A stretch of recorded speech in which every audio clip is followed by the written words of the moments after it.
آج رمضان المبارک کی 17ویں تاریخ ہے اور یہ ایک بہت ہی عظیم یادگار دن ہے۔ آج کا یہ دن اور آج کی یہ شب ہم اسلام کی پہلی جنگ غزوہ بدر، شہدائے بدر، اصحاب بدر کے نام آج کی ہم یہ محفل کو منسوب کرتے ہیں، اس لیے کہ جو اصحاب بدر رضوان اللہ تعالیٰ علیہ مجمعین ہیں ان کی بڑی فضیلت آئی ہے، قرآن میں ان کا ذکر آیا اور اللہ تبارک و تعالیٰ نے ان کے متعلق فرمایا کہ بدر کے میدان میں بہت تھوڑی سی تعداد میں تم تھے لیکن اللہ نے تمہاری مدد کی۔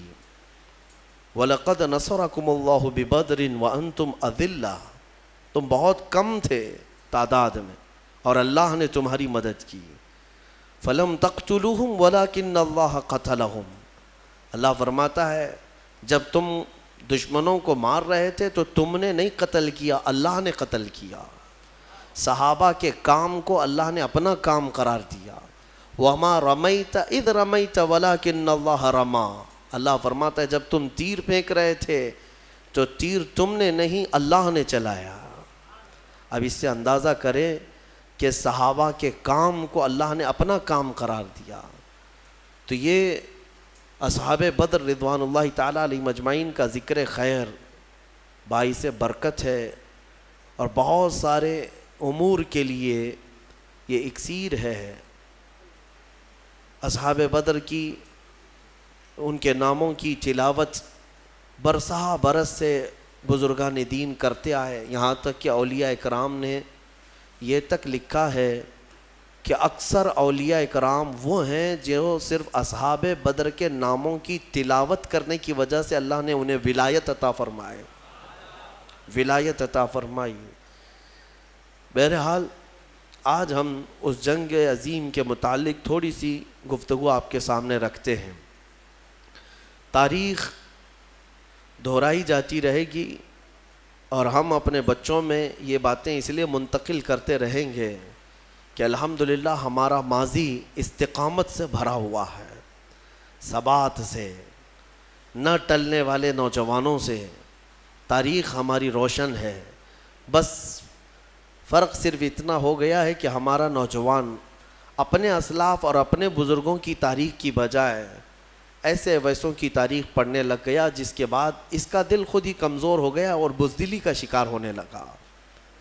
اللہ کے حبیب صلی اللہ تعالیٰ علیہ وسلم مکہ مکرمہ میں 13 سال تک دعوت و تبلیغ فرماتے رہے، یہ سب کو پتہ ہے۔ جب آپ کی عمر مبارک 40 سال کی ہوئی تو آپ نے اعلان نبوت فرمایا، لوگوں کو جمع کیا اور کہا میں اللہ کا آخری نبی ہوں، تم سب دوسرے معبودان باطل کو چھوڑو اور ایک خدا کی عبادت کرو۔ یہ میرے رسول پاک صلی اللہ علیہ وسلم کی دعوت کی ابتدا تھی۔ لیکن اس دعوت کے ابتدا میں ایسا نہیں ہے کہ مکہ والوں نے ہاتھوں ہاتھ اس دین کو لے لیا ہو، مخالفتیں کی، مذاق اڑایا، تکلیفیں دیں، اذیتیں دیں۔ جو حضور پاک صلی اللہ تعالیٰ علیہ وسلم پر ایمان لاتا اسے بڑی مشقتوں سے گزرنا پڑتا۔ تو یہ جو ایام تھے مکہ کے 13 سال کے بڑی مصیبتوں سے گزرے، یہاں تک کہ کئی دن تک تو اس میں چھپ کر کے تبلیغ کرنی پڑی اور کچھ صحابہ انہی دنوں میں شہید بھی ہوئے۔ بیچ میں ایک وقت وہ بھی آیا جب رسول کریم صلی اللہ تعالیٰ علیہ وسلم کی عمر مبارک 50 سال کی ہے، نبوت کا یہ 10واں سال ہے اعلان نبوت کا، اور رسول کریم صلی اللہ تعالیٰ علیہ وسلم کا مکمل سوشل بائیکاٹ کر دیا ان لوگوں نے، مکہ والوں نے، سماجی بائیکاٹ، ایسے کہ کوئی حضور سے اور ان کے خاندان سے نہ مل سکتا ہے، نہ سلام کرے گا، نہ کلام، نہ مصافحہ، نہ لین دین، کچھ بھی نہیں کر سکتا۔ پورے خاندانوں نے مل کر کے حضور کا بائیکاٹ کیا۔ اور نبی اکرم صلی اللہ تعالیٰ علیہ وسلم شعب ابی طالب، ایک گھاٹی ہے، شعب کہتے ہیں ایک علاقے کو پہاڑیوں کے بیچ میں، نبی مکرم صلی اللہ تعالیٰ علیہ وسلم اپنے خاندان سمیت ان گھاٹیوں میں 2 سال کا عرصہ گزارے۔ ان 2 سالوں میں فاقے ایسے آئے کہ پتے کھا کر رہنے پڑے، درخت کے پتے، اور کبھی کبھار چمڑوں کو ابال کر کے کھانا پڑا۔ یہ جو 2 سال گزرے، اب میں آپ کو بتاتا ہوں، مکہ والوں نے خوب اذیتیں دی، مشقتیں، تکلیفیں، ساری چیزیں دی۔ اب میرے آقا صلی اللہ تعالیٰ علیہ وسلم کو حکم ہوا ہجرت کا، 13واں سال تھا نبوت کا، حضور پاک صلی اللہ علیہ وسلم مکہ سے ہجرت کر کے مدینہ تشریف لے گئے۔ توجہ چاہتا ہوں آپ کو، یہ جنگوں کے متعلق جو بہت سارے پروپیگنڈے پھیلائے رہتے ہیں کہ اسلام صرف جنگوں سے پھیلا ہے، ان کے ہاں جہاد ہی جہاد ہے۔ کیوں کیا ہے جنگ اور کیوں ہوئی ہے جنگیں؟ جہاد ہوئے کیوں ہیں؟ میں آپ کو بتاتا ہوں۔ حضور پاک صلی اللہ تعالیٰ علیہ وسلم مکہ چھوڑ کر کے گئے، 13 سال ان کی مصیبتیں برداشت بھی کیا، غلام صحابہ حضور کے مار بھی کھائے، پیٹے گئے، کئی شہید بھی ہوئے۔ اب وطن بھی چھوڑ دیا، اب بچا کیا؟ گھر چھوڑ دیا، وطن چھوڑ دیا، جائیداد چھوڑ دیا، خاندان چھوڑ دیا، اور جو حضور کے چاہنے والے صحابہ تھے انہوں نے بھی مکہ چھوڑ دیا، مدینے چلے گئے۔ اب مدینے کیوں گئے تھے؟ کہ سکون سے رہ سکیں۔ 450 کلومیٹر دور جا چکے میرے آقا صلی اللہ علیہ وسلم مکہ والوں سے، لیکن مکہ والوں کی شرارت تو دیکھیں۔ یہ جتنے کفار و مشرکین ہیں ان کو پیدائشی کیڑے ہوتے ہیں، ایمان والوں کو ستانا ان کے خمیر میں ہوتا ہے۔ یہ ایسا نہیں ہے کہ ان کو چھیڑو تو یہ ہمیں پریشان کرتے ہیں، بلکہ نہ چاہتے ہوئے بھی یہ چاہتے ہیں کہ ایمان والوں کو چھیڑ خانی کرتے رہیں، کسی طرح سے ان کو تکلیف دیتے رہیں۔ پہلے سے یہ چیز ان کی خمیر میں رہی ہے۔ مکہ کے مشرکین کے پاس اب بیس کیا تھا حضور سے لڑنے کا؟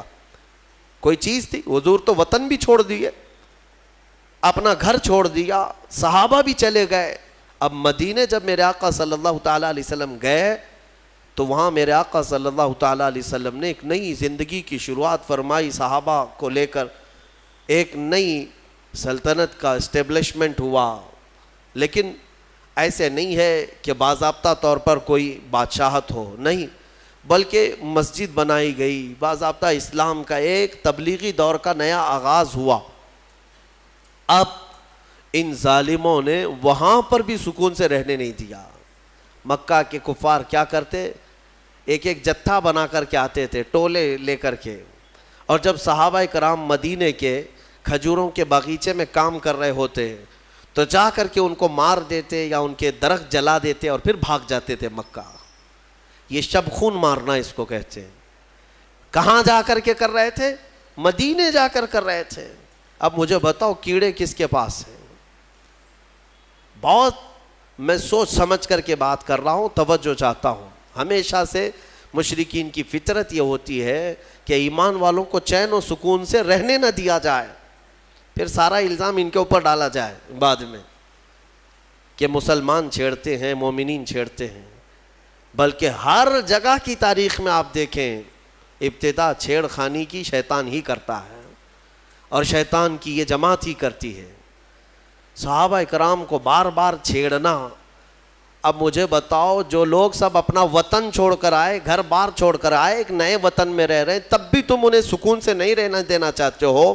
اب ان کے پاس آپشن کیا ہے؟ بتاؤ، ان کے پاس آپشن کیا ہے؟ اب وہ صحابہ اپنے جان مال اور اپنے مدینے کی حفاظت کے لیے لڑیں گے نہیں تو کیا اب بھی پتھر کھاتے بیٹھے رہیں گے؟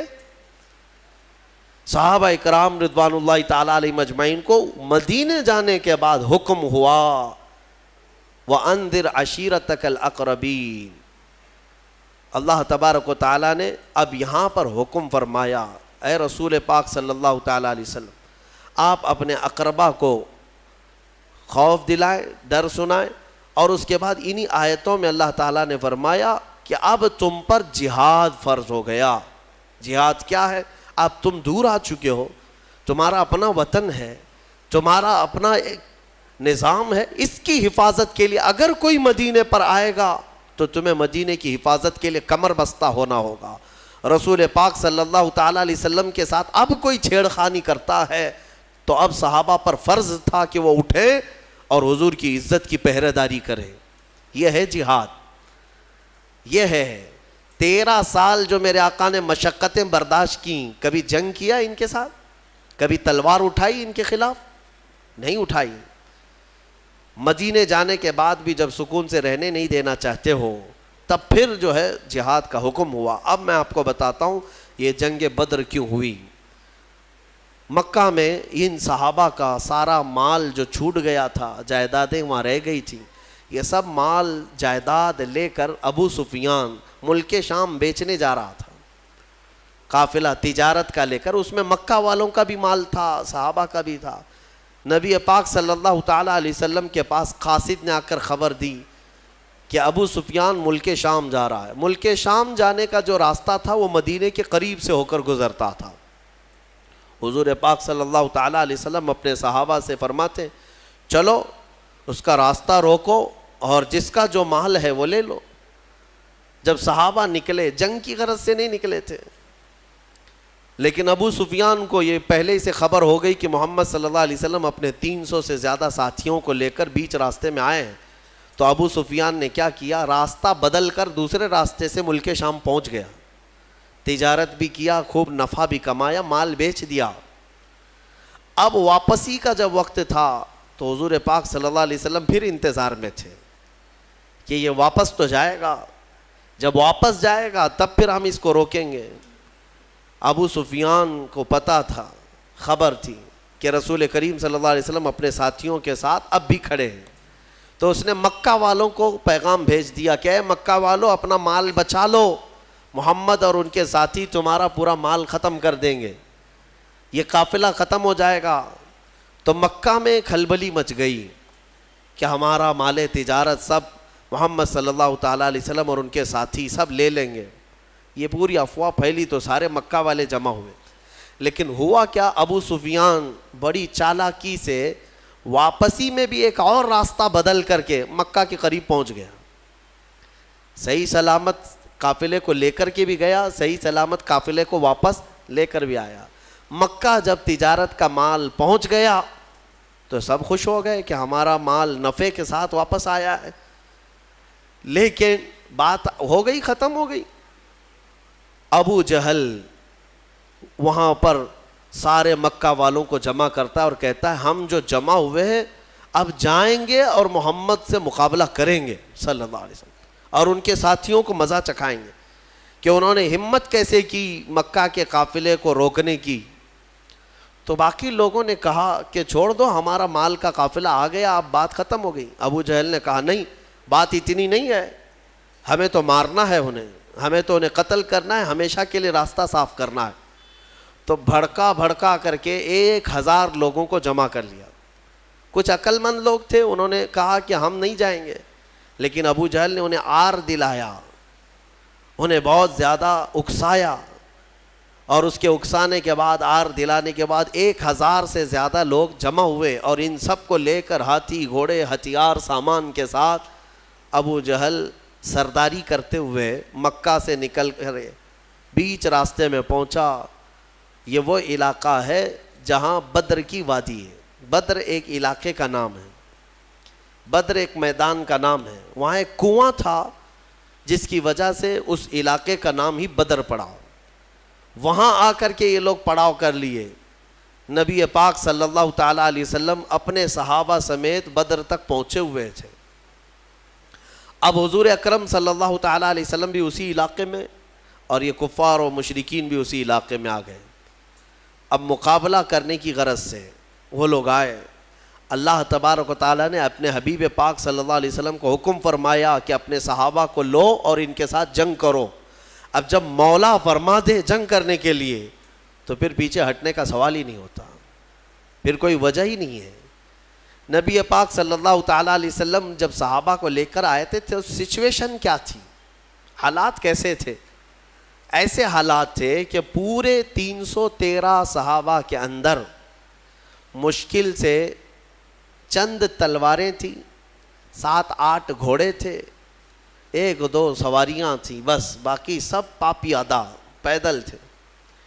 اکثر کے پاس تلواریں نہیں، اکثر کے پاس جو تلواریں ہیں، کچھ کے پاس جو تلواریں ہیں وہ ایسی ہیں کہ سبزی بھی نہیں کاٹی جاتی، کند ہو چکی تھیں، زنگ لگی ہوئی ہیں. تو بہرحال ان کی مفلسی کا زمانہ تھا، غربت تھی، اور کھانے پینے کے لیے ان کے پاس کچھ نہیں تھا.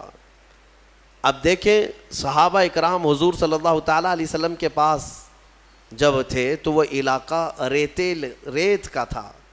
حضور جس جگہ رکے تھے وہ پوری ریت کی زمین، اور ریت کی زمین پر چلنا مشکل ہو جاتا ہے، پاؤں اندر دھسنے لگتے ہیں.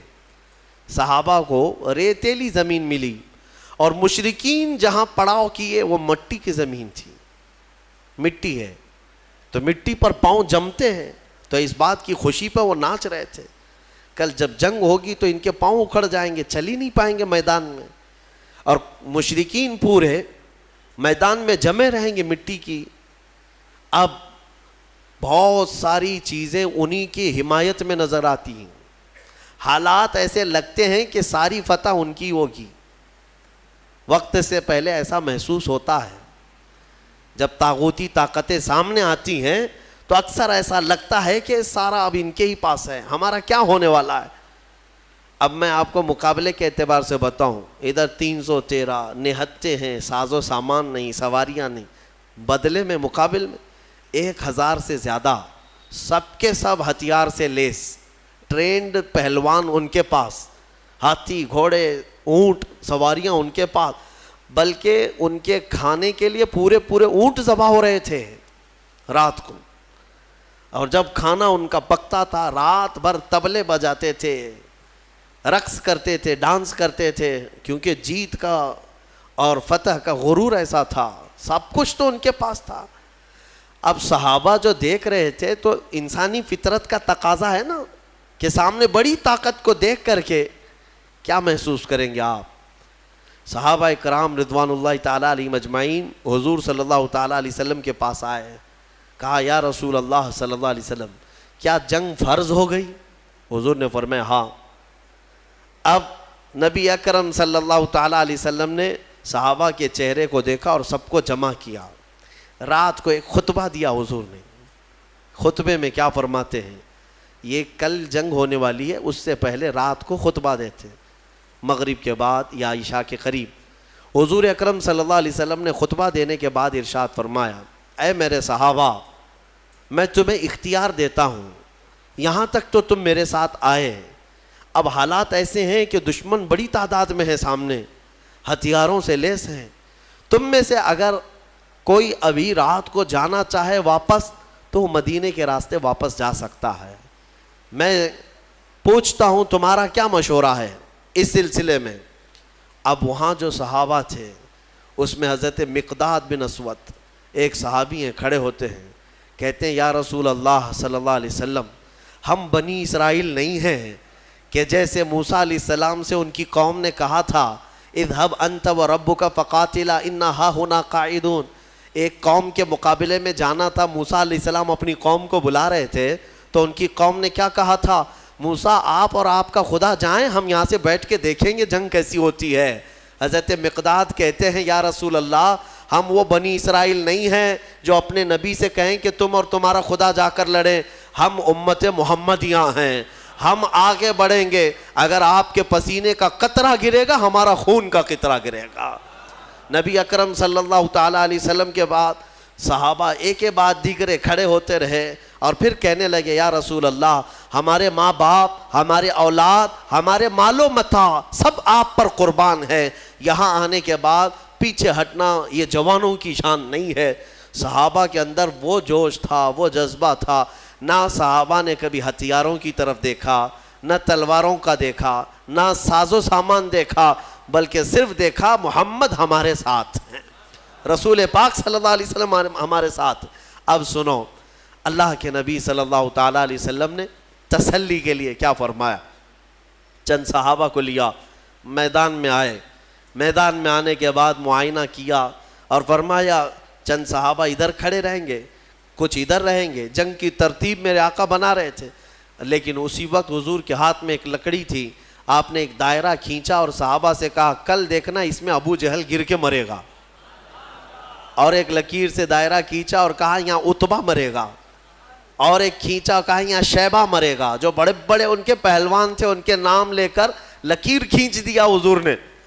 اب صحابہ کرام جانتے تھے یہ لکیر عام لکیر نہیں ہے, دنیا اور زمین و زمان ٹل سکتے ہیں مگر یہ لکیر بال برابر بھی فرق نہیں کر سکتی.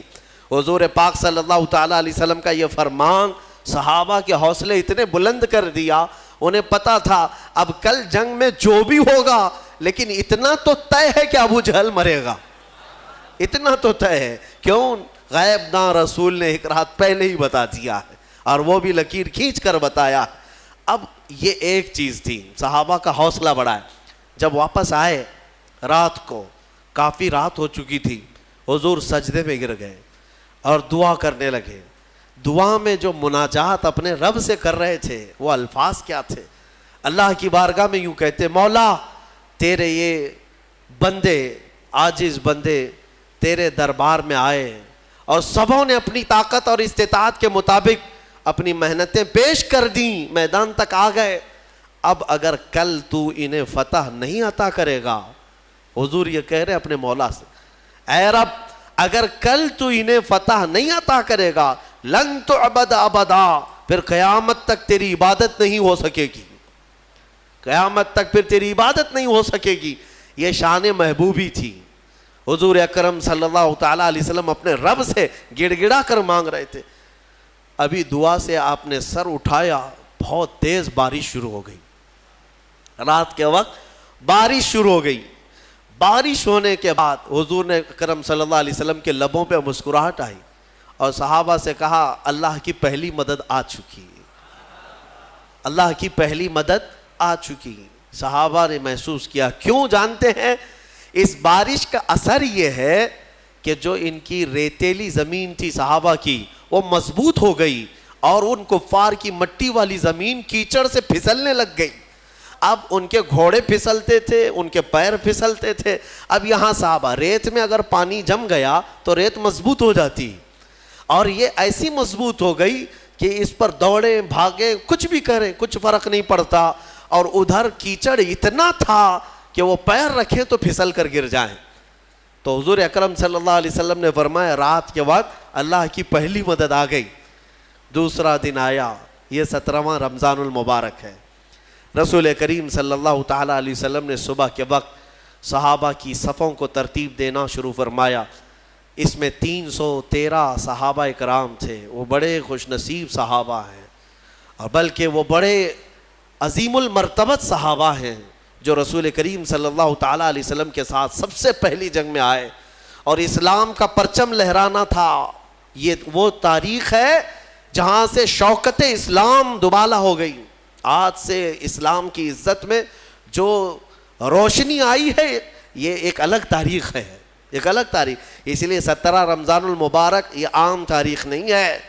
ہاں, یہ تاریخ اسلام کی شان و شوکت کو بلند کرنے والی تاریخ ہے. صبح صفیں ترتیب دی گئیں. جب صفیں لگیں تو میرے عزیزو, حضور پاک صلی اللہ تعالیٰ علیہ وسلم سامنے کھڑے ہیں. ان صفوں میں صحابہ میں ہیں, بچے بھی آئے ہیں, جوان بھی آئے ہیں, بوڑھے بھی آئے ہیں. حالانکہ بچوں پر جہاد فرض نہیں ہے, لیکن کچھ صحابہ جو ضد کر کے حضور پاک صلی اللہ تعالیٰ علیہ وسلم کے ساتھ جہاد میں شریک ہوئے تھے. حضرت معاذ اور معوذ رضی اللہ تعالیٰ عنہما, جن کی عمر 13 اور 15 سال کے بیچ کی تھی, یہ بھی صفوں میں کھڑے ہو گئے حضور پاک کے سامنے. حضور نے انہیں اجازت دی, ان کے شوق کی وجہ سے, ان کے رونے کی وجہ سے. اب جنگ جب شروع ہوئی تو سب سے پہلے حضرت ہوتا کیا تھا, مقابلے میں ایک ادھر سے آتا ایک ادھر سے آتا, یا 2 ادھر سے آئیں تو 2 ادھر سے, 3 ادھر سے آئیں تو 3 ادھر سے شروعات. تو کفار مکہ نے اس طرف سے بڑے ان کے جو پہلوان تھے ان کو بھیجا. اس میں عتبہ تھا, شیبہ تھا اور ایک بڑا کافر پہلوان. تو حضور پاک صلی اللہ تعالیٰ علیہ وسلم نے اپنی جماعت میں سب سے پہلے جنہیں اتارا وہ مولا کائنات حیدر کرار تھے. علی مرتضیٰ کو سب سے پہلے میدان میں اتارا. ان کے بعد دوسرے نمبر پر امیر حمزہ رضی اللہ تعالیٰ, تیسرے پر حضرت ابو عبیدہ بن جراح. یہ تینوں اپنے زمانے کے ایسے قوی اور مضبوط لوگ تھے کہ ان کے مقابل میں جلدی کوئی آتا نہیں تھا. لیکن ان تینوں میں سب سے کم عمر حضرت علی کی تھی. حضرت علی کرم اللہ وجہہ الکریم کی عمر اس وقت بڑی کم تھی، یعنی تقریباً آپ کی عمر 24 سال کے آس پاس، 24 سے 25 سال کی جوانی تھی. حضرت علی رضی اللہ تعالیٰ عنہ بھی آئے، حضرت امیر حمزہ، حضرت ابو عبیدہ بن جراح ادھر سے جو مقابل میں آئے تو سب سے پہلے جب مقابلہ ہوا تو حضرت امیر حمزہ رضی اللہ تعالیٰ عنہ کے مقابل میں جو آیا تھا وہ ایک ہی وار میں ختم ہی ہو گیا. اور حضرت علی کے مقابل میں جو پہلوان آیا اس نے لڑنے سے انکار کیا، کہا کہ میں بچوں سے نہیں لڑوں گا، میرے مقابل کا کوئی بڑا آدمی بھیجا جائے. کیونکہ حضرت علی کی عمر چھوٹی تھی، اس نے کہا کہ میں چھوٹی عمر والوں سے، بچوں سے نہیں لڑوں گا. حضرت علی رضی اللہ تعالیٰ عنہ نے اس وقت فرمایا محمد صلی اللہ تعالیٰ علیہ وسلم کے غلاموں کے بچوں سے پہلے نپٹ لے، بڑوں کو بعد میں بھیجا جائے گا. اور وہ کیا نپٹتے، کیا مولا کائنات حیدر کرار کبھی وہ ان کے سامنے کوئی مقابل میں آ سکا؟ یہاں تک کہ خیبر کے جنگ کے موقع پر فرمایا گیا حضرت علی کے سامنے جب مرحب ایسا پہلوان آیا تھا جو 1000 آدمیوں سے تنہا لڑتا تھا، وہ حضرت علی کے سامنے آیا تھا. وہ بھی لوہے کی ٹوپی، اس کی سب سے مشہور ٹوپی تھی لوہے کی، پہن کے رہتا لوہے کا زرہ، اور حضرت علی اس کے مقابل میں آئے. اس وقت حضرت علی کی حالت تو یہ تھی کہ آنکھیں لال ہو گئی تھیں، آشوب چشم کی بیماری تھی اور بخار تھا، بخار بھی ہے اور آنکھیں لال تھیں وہ خیبر کے موقع پر. تب حضرت علی نے مرحب کے ساتھ جو مقابلہ کیا وہ ذوالفقار حیدری، جو تلوار ہے آپ کی، اٹھا کر جو مرحب کے سر پر مارا تھا تو وہ لوہے کی ٹوپی تک 2 ٹکڑوں میں تبدیل ہو چکی تھی. وہ وار کیا تھا، حضرت علی رضی اللہ تعالیٰ عنہ کے وار سے کوئی بچ پائے گا؟ یہاں بدر کے میدان میں بھی جو آیا وہ تھوڑی ہی دیر میں مقابلہ کرتے کرتے حضرت علی کے ایک وار میں اس کی گردن ہوا میں اڑی اور نیچے آئی. یہ وہ منظر تھا جب پیچھے جو صحابہ تھے انہوں نے دیکھا تو بلند آواز سے نعرہ تکبیر بلند کیا تھا اور پورا میدان گونج اٹھا تکبیر کی آواز سے. اسی کو تو اقبال نے کہا تھا کفر دم توڑ دے گا ٹوٹی ہوئی شمشیر کے ساتھ، کفر دم توڑ دے گا ٹوٹی ہوئی شمشیر کے ساتھ، گر تم نکل آ جاؤ ایک بار نعرہ تکبیر کے ساتھ. وہ تکبیر کی آواز وہی تھی جو صحابہ، ان کی تلواریں کیا تھی. اس کے بعد مقابلہ شروع ہوا. شروع میں ایک کے بعد دیگرے ہوتے تھے، پھر گھمسان کی لڑائیاں، یعنی صفوں کی صفیں آپس میں مل جاتی. اب یہ مقابلہ اس قدر سخت ہو گیا کہ دوپہر کے وقت اللہ تبارک و تعالیٰ نے 3000 فرشتوں کو اتارا. قرآن میں اذ تقول للمؤمنین الن یکفیکم ان یمدکم ربکم بثلاثة آلاف من الملائکۃ منزلین. حضور صلی اللہ علیہ وسلم دیکھ رہے تھے کتنے فرشتے آئے اور صحابہ سے کہہ رہے تھے اب ڈرو مت، لڑو. کیا تمہارے لیے اتنا کافی نہیں ہے کہ اللہ نے 3000 فرشتے تمہارے لیے اتارے؟ بلا ان تصبروا وتتقوا ویأتوکم من فورہم ھذا یمددکم ربکم بخمسۃ آلاف من الملائکۃ مصومین. اللہ فرماتا ہے ہاں کیوں نہیں، جب تم لوگوں نے صبر کیا، استقامت سے کھڑے رہے میدان میں، تو مولا نے اپنی جانب سے مدد کرتے ہوئے 5000 فرشتوں کو اتارا. جس وادی میں یہ فرشتے اترے تھے نا، بدر کی وادی میں، جبل ملائکہ، وہاں ایک پہاڑ ہے، وہ پتھر کا پہاڑ، لیکن آج اگر آپ جا کر دیکھیں گے تو پورا ریت کا پہاڑ ہے. آس پاس پورے پتھروں کے پہاڑ، بیچ میں ایک ریت کا پہاڑ ہے، اور وہ بھی ریت ایسی کہ چھنی میں بھی چھانو تو چھن جائے، یعنی رکے گی نہیں، اتنی باریک سافٹ، اور ایسا لگتا ہے جیسے اس کا نقشہ کسی نے بنا کر رکھا ہے. اتنے سالوں سے وہ پہاڑ اسی طرح ہے. بتایا جاتا ہے کہ وہ فرشتے اس پر پہاڑ پر اتارے گئے تھے. اب 5000 فرشتے جب بدر کے میدان میں آئیں تو کفار و مشرکین کی درگت کیا ہونی ہے. میرے عزیزوں، یہ جنگ شام تک نہ چلی بلکہ 70 کافر مارے گئے صحابہ کے ہاتھوں، اور مومنین کے صرف 13 مارے گئے، 13 کی شہادت ہوئی. 14ویں ایک صحابی تھے جو زخمی ہو گئے اور راستے میں ان کا انتقال ہوا. کل ملا کر کے 14 شہید ہوئے صحابہ 13 جنگ میں, اور ان 13 میں تو 2 بچے ہیں, حضرت معاذ اور معوذ, باقی 11 جوان.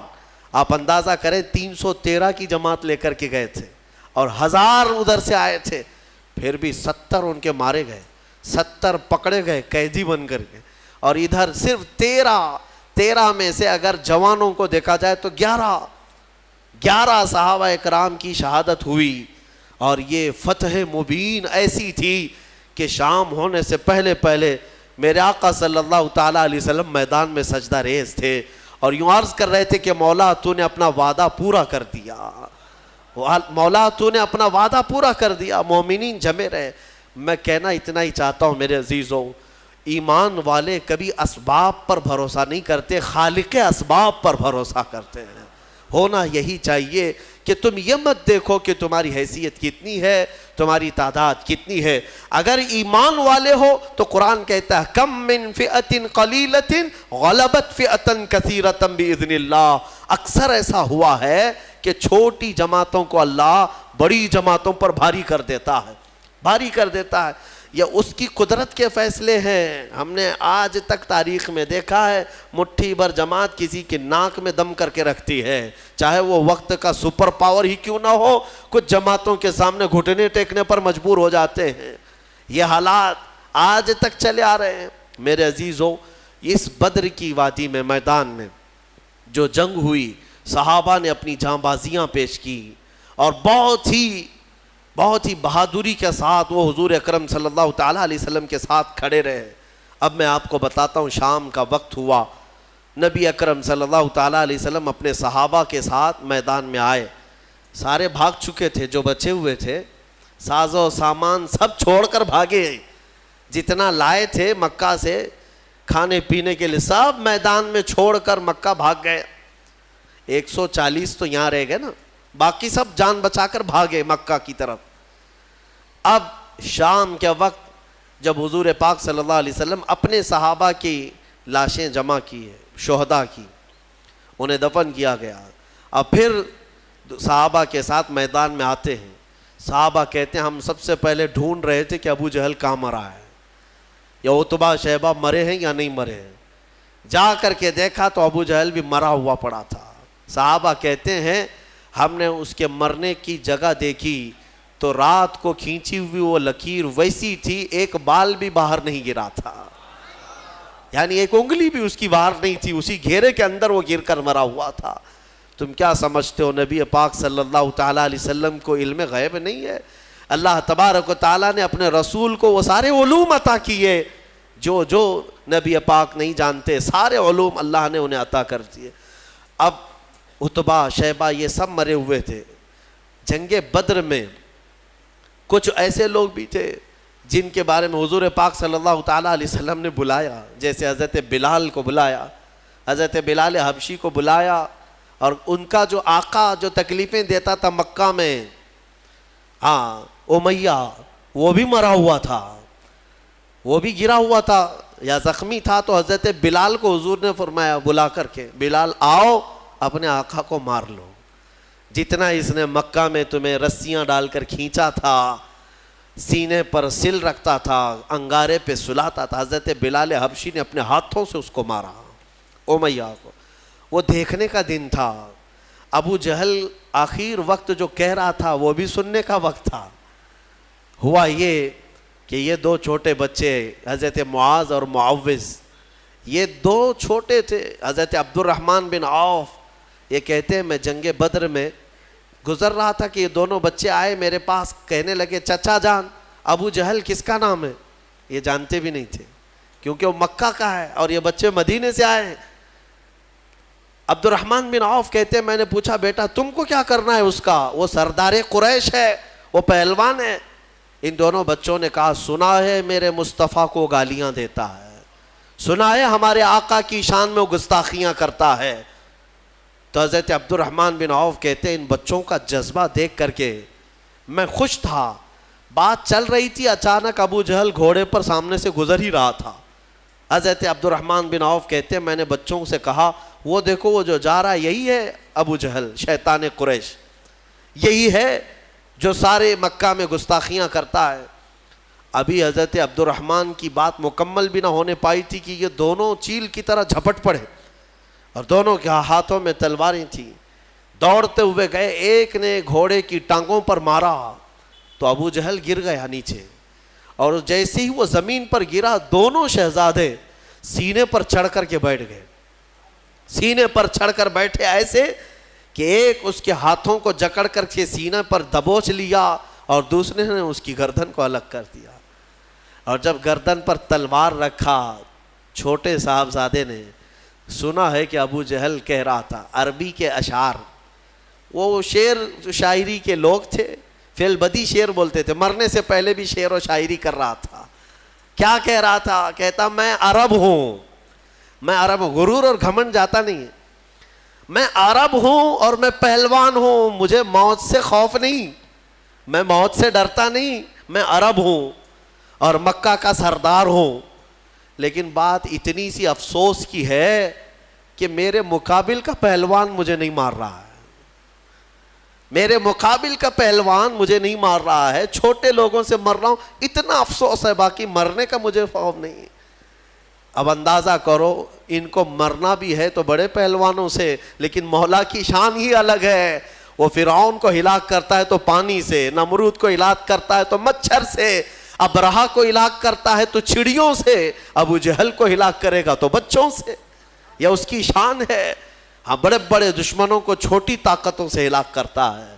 انشاءاللہ العزیز یہ جتنی طاغوتی طاقتیں آج بھی حکومت اور تخت کے نشے میں ناچ رہی ہیں، انتظار کرو اللہ رب العزت کی جب پکڑ آئے گی ہلکی چونٹیوں سے مولا انہیں ہلاک و برباد کرے گا۔ ویسے تو یہ آئی گیا ہے وائرس جو نظر بھی نہیں آتا، یہ گردن میں جاتا ہے کہ دماغ میں جاتا ہے، پتہ نہیں کتنے ویریئنٹ لے کر کے آ رہا ہے۔ ہاں ہر مہینے نئے نئے گھونگھٹ اوڑھ کر کے آتا ہے یہ کورونا، دیکھ بھی رہے ہیں آپ۔ ہاں ہر مہینے نئی نئی دلہن ہے، اس کے نئے نئے جلوے ہیں۔ ہاں فرسٹ ہو گیا، سیکنڈ ہو گیا، تھرڈ ہو گیا، فورتھ ہو گیا، ابھی سیریز آنے باقی ہیں، اس لیے کہ کیڑا بڑا شاطر ہے، بڑا شاطر ہے، نئے نئے لباس پہن کر کے آتا ہے اور نئے نام کے ساتھ آتا ہے۔ میں کیوں کہہ رہا ہوں؟ اس لیے کہ اگر مولا تبارک و تعالیٰ ہلاک کرنے کے لیے اس ہلکے سے کیڑے کو بھیجا ہے تو بڑی بڑی طاقتیں بھی ان کیڑوں کے ذریعے سے ختم ہو جائیں گی، ہلاک ہو جائیں گی۔ اور آپ کو پتا ہے قیامت کے قریب یاجوج ماجوج آئیں گے، پتہ ہے نا، حدیث پاک ہے۔ یاجوج ماجوج دو آدمی نہیں ہیں یہ کہ ایک یاجوج، ایک کا نام یاجوج ہے دوسرے کا نام ماجوج ہے۔ یاجوج ماجوج ایک فوج ہے، ایک فوج ہے، وہ اتنی بڑی فوج ہے کہ انسانوں سے زیادہ تعداد ان کی ہے۔ ابھی جتنے پوری دنیا میں انسان ہیں ان سے زیادہ تعداد ہے ان کی، یاجوج ماجوج۔ یہ نکلیں گے، یہ کسی جگہ قید ہیں، وہ اللہ بہتر جانتا ہے۔ قیامت کے قریب یہ باہر آئیں گے اور پوری دنیا میں فساد مچائیں گے، ہر چیز کھا جائیں گے، ہر چیز، تمہاری ساری کھیتیاں کھا جائیں گے، تمہارے سارے غلے اناج، حتیٰ کہ تمہارے جو کھانے پینے کے جو سامان ہیں، پتیلیاں برتن، یہ تک کھا جائیں گے، سب کھا جائیں گے۔ تو یہ جب چل رہے ہوں گے پوری دنیا کو، ان کو مارے گا کون؟ ان کو ختم کون کرے گا؟ اتنی بڑی فوج ہے، انسان کیا مقابلہ کر پائیں گے ان کا؟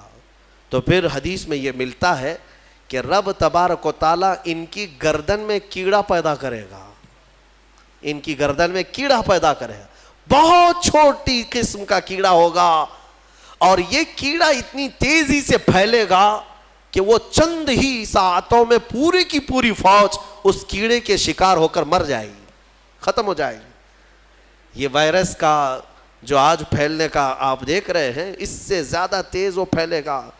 اور میں یہاں پر یہ کہنا چاہتا ہوں، اتنی بڑی فوج کو اگر ایک ہلکے کیڑے سے مولا تعالیٰ ختم فرمائے گا تو اس کی پکڑ کو سمجھو۔ آخر بات میں یہ کہنا چاہوں گا، ایک سوال آتا ہے کہ اگر اللہ تبارک و تعالیٰ اصحاب بدر کی مدد فرما رہا ہے فرشتوں کے ذریعے، اس کے ایک فرشتے کی طاقت اتنی ہے کہ اگر وہ اتر کر صرف آواز لگا دے تو پوری شعیب علیہ السلام کی قوم ہلاک ہو گئی۔ ایک فرشتے نے چیخ مارا تھا پوری قوم ہلاک ہو گئی. تو یہاں 5000 فرشتے کیوں اتارے؟ 5000 فرشتے، ایک فرشتہ بھی اتارتے تو یہ سارے مشرکین کے لیے وہ کافی تھا. فرشتوں کی طاقت کا اندازہ کیا ہے آپ کو؟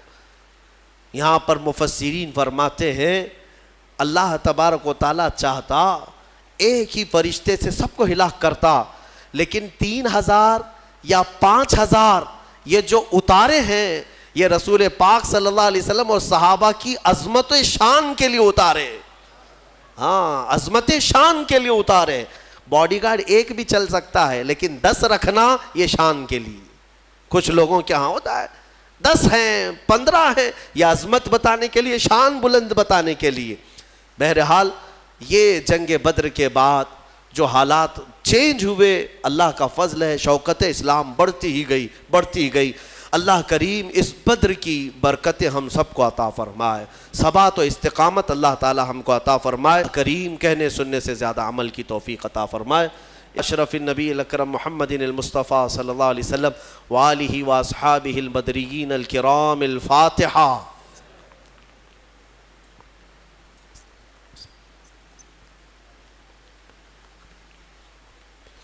الہ العالمین ستار العیوب غفار الذنوب، جو کچھ پڑھا اس کو اپنی بارگاہ میں قبول فرما، اس کا ثواب اپنے حبیب پاک صلی اللہ علیہ وسلم کی بارگاہ میں نظر قبول فرما.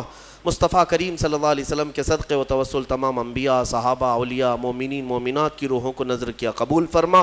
خصوصاً بالخصوص شہدائے بدر، اصحاب بدر رضوان اللہ تعالیٰ علیہ مجمعین کی بارگاہ میں نظر قبول فرما. اے رب قدیر، اصحاب بدر کے صدقے ہم پر آئی ہوئی تمام مصیبتوں کو دور فرما دے، ایمان والوں کو عزت و وقار عطا فرما. بدری صحابہ کی استقامت کے جھلکیاں ہمیں زندگیوں میں عطا فرما. اصحاب بدر کی صدقے میں مولا ایمان والوں کو قوت حیدری عطا فرما. اے اللہ ان کے پاؤں میں استقلال اور ثبات عطا فرما، ہم سب کو بزدلی سے محفوظ فرما. ان اللہ و ملائکتہ یصلون علی النبی یا ایھا الذین آمنوا صلوا علیہ وسلموا تسلیما. اللہم صلی علی سیدنا محمد وآلہ واصحابہ وبارک وسلم. وصلی اللہ تعالی علی خیر خلق محمد وآلہ واصحابہ اجمعین برحمتک یا ارحم الراحمین.